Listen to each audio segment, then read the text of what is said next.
nous allons parler correction du teint et cette fois-ci sur les hommes ou du moins sur toutes les personnes qui souhaiteraient corriger leur vitiligo sans que ça soit trop visible. Sachez que l'estime de soi n'est pas uniquement féminin et qu'aujourd'hui le maquillage correcteur évidemment est aussi un très bel outil à condition qu'il soit bien utilisé pour les garçons. Bien sûr, la technique, qu'on soit un homme ou une femme, reste la même. Il faut hydrater sa peau au préalable, chose que nous avons fait. Je vous laisse revoir les tutos si jamais vous ne l'avez pas fait sur l'hydratation et aussi la photoprotection. Nous allons travailler maintenant la correction du teint et lorsqu'on souhaite corriger et réduire le contraste sur une peau qui sera très peu maquillée, il faut quand même faire attention à la quantité de matière que l'on utilise mais aussi à l'outil. On va utiliser pour cela un pinceau un peu différent. Vous avez vu précédemment sur les tutos, j'avais tendance à utiliser un petit pinceau ou une éponge. Et bien là, on va travailler avec un pinceau que j'aime beaucoup qui s'appelle le kabuki. Il désigne un pinceau qui est relativement dense et dont la coupe est assez droite.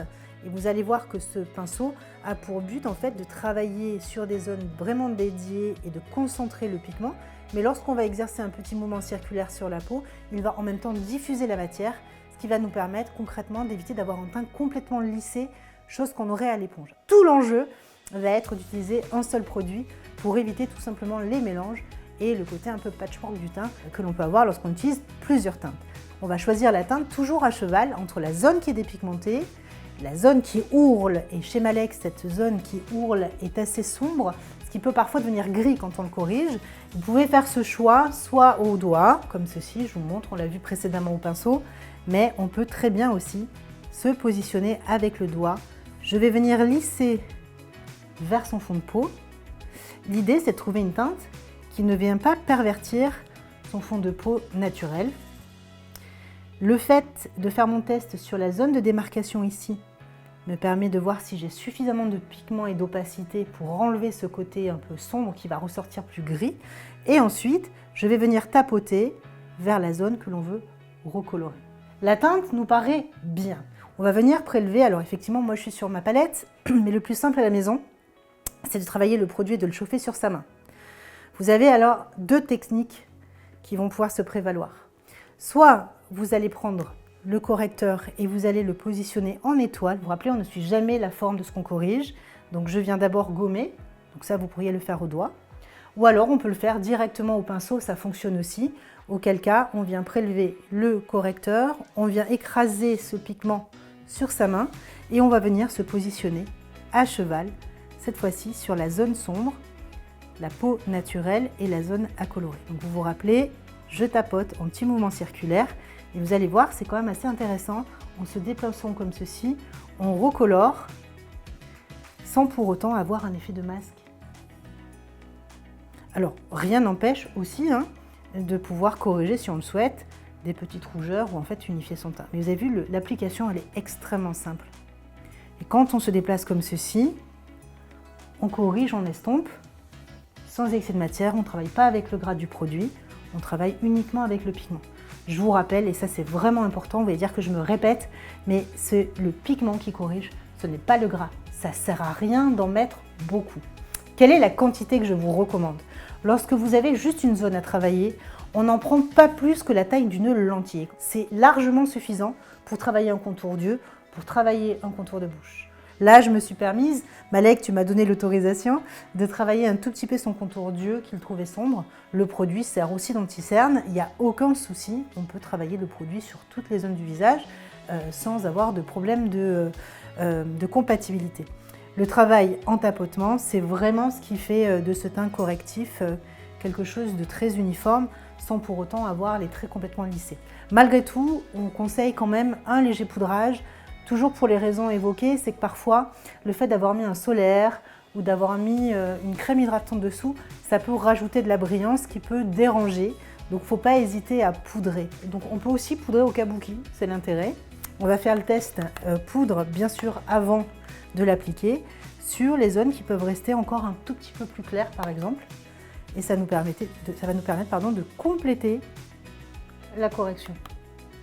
Si la teinte est indiquée, eh bien, on va pouvoir travailler pareil le poudrage en mouvement circulaire uniquement sur les zones que l'on souhaite matifier. Alors, en revanche aussi, lorsqu'on a fini de faire le teint, sur les hommes, il y a deux choses qu'il faudrait qu'on fasse, surtout si on ne maquille pas derrière, mais ça peut être le cas aussi sur une femme qui voudrait juste simplement faire son teint. On vient toujours brosser les sourcils et on vient toujours nettoyer aussi la muqueuse. Pourquoi? Parce que le fond de teint et la poudre ont tendance à se déplacer et venir un peu salir, blanchir un petit peu le poil et surtout la muqueuse. Donc on va venir nettoyer. Alors moi j'aime bien travailler avec un pinceau. On va prendre juste un peu de démaquillant. Alors vous pouvez très bien chez vous le faire au coton-tige, hein, c'est pas... Et on vient, hop, enlever l'excès. Parfait. On va venir aussi nettoyer les sourcils pour enlever la poudre qui s'est mise éventuellement dessus. Les cils. Petite astuce. Je voulais vous parler d'un outil qui est indispensable lorsqu'on a un effet aussi barbe naissante ou mal rasée ou que la barbe justement a poussé. C'est très compliqué d'aller dans les interstices et un outil qui est indispensable, peut-être le connaissez-vous déjà, hein, mais c'est ce qu'on appelle l'éponge à barbe. Alors nous les maquilleurs on utilise beaucoup ça pour donner cet effet souvent mal rasé ou début de naissance de poils et en revanche pour corriger justement un vitiligo sur la partie basse lorsqu'il y a de la barbe et qu'on voit en transparence ce vitiligo, cette éponge elle est incroyable. En fait elle est alvéolée et ce qui va vous permettre très simplement, alors il vous faut pour ça un stick à barbe, ce sont des sticks, en fait ce sont des fards gras mais un peu mat, de façon à pouvoir appliquer le produit sur la zone pilaire. Il existe plusieurs teintes, alors effectivement devant moi là j'ai un stick qui est gris, ça peut être en brun, ça peut être en châtain, ça peut être en blond, ça peut être en roux, mais le procédé est très intéressant.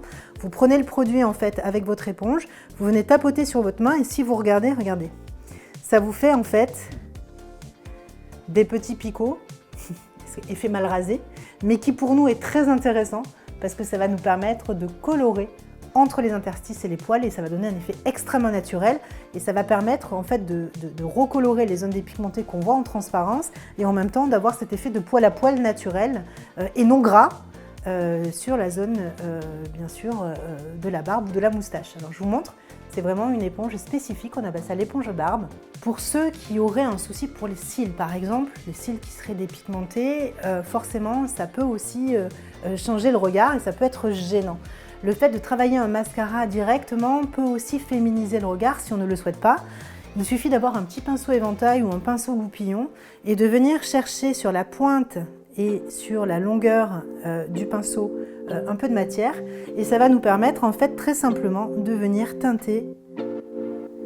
Alors ça peut être du noir, ça peut être du brun et ça permet d'avoir un effet coloré sur le cil sans pour autant avoir la gaine du mascara, vous savez, qui vient vraiment recourber et qui va donner finalement un œil très maquillé. Retenez-le, les petits pinceaux soit éventail, ça nous permet vraiment de teinter chaque cil, ou alors d'avoir ce qu'on appelle un goupillon qui est comme ceci, qui nous permet aussi de les teinter. La seule chose avec le goupillon, c'est qu'effectivement on peut les incurver. Alors après, effectivement, pourquoi pas travailler aussi les cils écarquillés, hein, un œil de biche sur un homme, c'est aussi très joli. Voilà, une version plus naturelle et une version un peu plus travaillée, mais les deux sont valables pour recolorer effectivement des cils qui seraient dépigmentés. Les hommes parfois n'aiment pas le contact juste avec la matière et c'est vrai que des fois de recolorer des cils ou de recolorer la zone de la barbe où c'est souvent dépigmenté au contour de bouche peut suffire à avoir une très très belle correction. Ou alors, dans le cas de Malek, on peut avoir une correction un peu plus importante étant donné que le vitiligo était un peu plus étendu sur la joue et qu'il ne porte pas la barbe. Et effectivement, le choix d'un correcteur de teint était plus judicieux et appliqué au kabuki en un seul geste. Hein, ce qu'il faut retenir, c'est la rapidité d'exécution. Un seul fond de teint, un seul pinceau et on est arrivé très vite à avoir un résultat. Voilà, je vous dis à très bientôt, à vous de jouer.